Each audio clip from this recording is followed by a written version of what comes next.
ভারতের বানর গুলা যদি ছেড়ে দেয় আমরা শেষ। এই একখান কথা কইছো, হক কথা।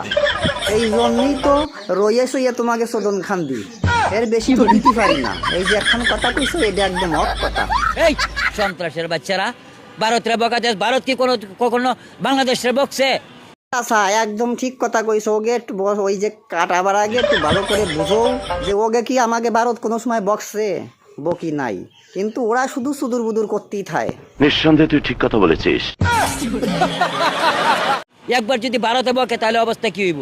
ওদের সাথে কিচ্ছু করুম না, একদম কিচ্ছু করুম না। শুধু এই 7 সিস্টারের যে স্বপ্ন আছে সেইটা মুড়াইয়ে পাশার মধ্যে বইরা দেব। নিঃসন্দেহে তুই ঠিক কথা বলেছিস।